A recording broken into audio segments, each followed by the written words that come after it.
Hey YouTube, welcome back to this edition of The Ultimate Collector. On today's episode, I want to share with you guys my updated NES library. At one point, I had half of a licensed US set. I had about 340 NES games. If you take a look at some of my older videos, you'll see them behind me. Currently, I'm up to 191, but I want to share some of these titles with you. Some of the titles that I have that are pretty rare is I have Contra Force, I have Wayne's World, Dragon Warrior 4, Donkey Kong Jr. Math. I also have Chiller Complete in Box. Then I also have the original non-Rev A Zelda Complete in Box, which is the first run of the first print of The Legend of Zelda. Now, one of the other games that I also have that is actually a pretty rare game, but it's a reproduction of the European game, is Mr. Gimmick. The actual European game that was released for the NES is upwards to about, I'm going to guess, between $300 to $500. Basically, I have gone through and, started recollecting my Nintendo games here, because Nintendo is actually my heart and soul of game collecting. I really like it a lot. I'm actually got a whole bunch of stuff for trade and for sale that I'm actually going to end up getting rid of, just because I solely want to focus a lot more on just collecting NES products here. So we'll take a look at this one here. We have Mr. Gimmick, like I was saying. This is actually a reproduction that I picked up off a friend of mine that actually runs the Commodore Computer Club out here in Vancouver, Washington. His name is Sean, so I'd really like to thank him for that reproduction of Mr. Gimmick.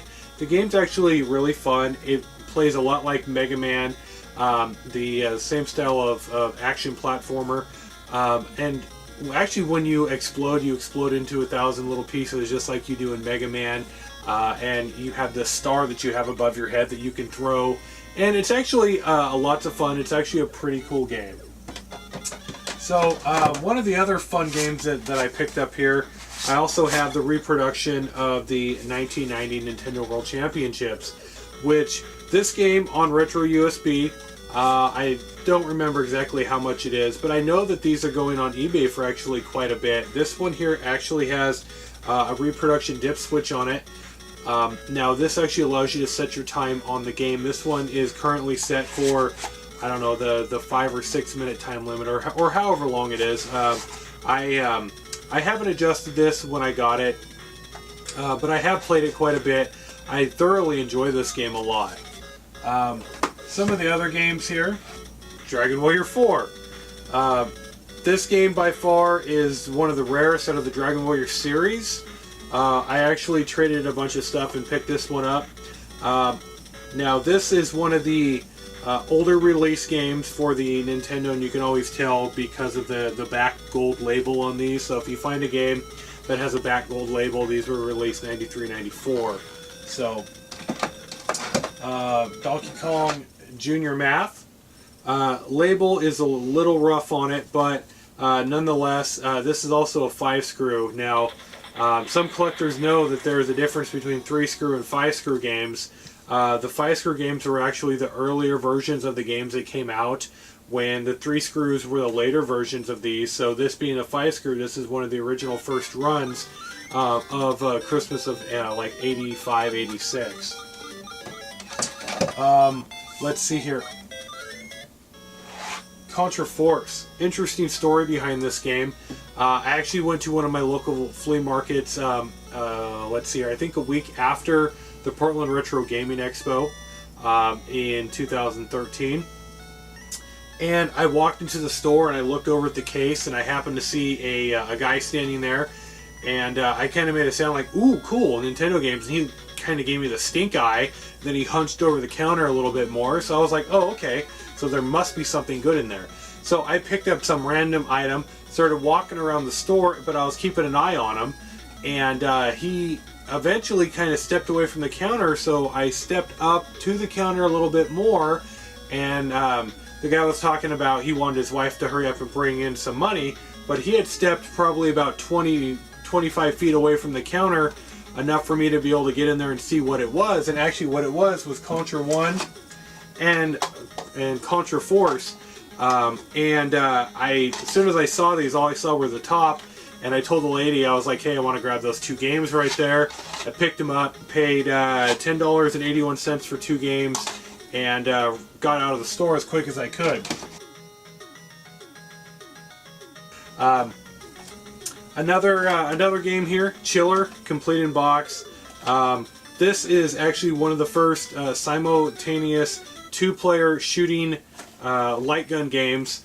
Now this is AGCI. This game, everybody calls it the most gruesome game. It's not that bad. It's not that fun, but nonetheless, if you collect Nintendo games, this is actually a really cool collectible to have in your collection. Next up, I would also like to show you my boxed original Legend of Zelda. Now there are a couple ways that you can tell a Legend of Zelda on whether or not it's a 5-screw game. It's a non-rev. First and foremost is the seal on the front of the box. It has to be the silver seal. It cannot be the gold. If it's a gold one, it's a later release. Want to show you guys Wayne's World as well.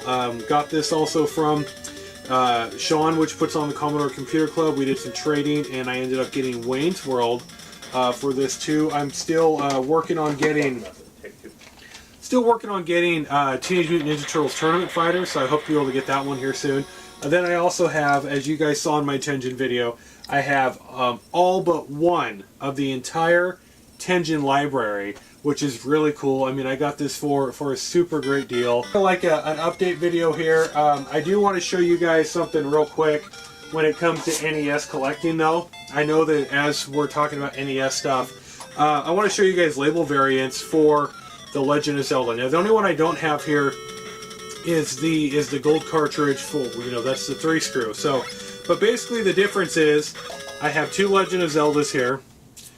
This one's a Rev A, as you can see on the back. This one's a non-Rev A 5-screw. So, and then also gray cart, gold cart. But the labels are different. Now, what you have here is more of the oval Nintendo silver quality. Now, the gold cart is also going to have this here that's actually a 3-screw. It's going to have your seal of quality on there. When an actual 5-screw, I mean, this thing is super nice. Like, it's almost blinding. It's so awesome. But the silver seal in the middle. So different cartridges, different label variants. There's all sorts of label variants out there for Nintendo games, even for the Legend of Zelda. When it, the Adventure Link in the gray card as well, guys. So. YouTube, go ahead and share with me any special games that you have.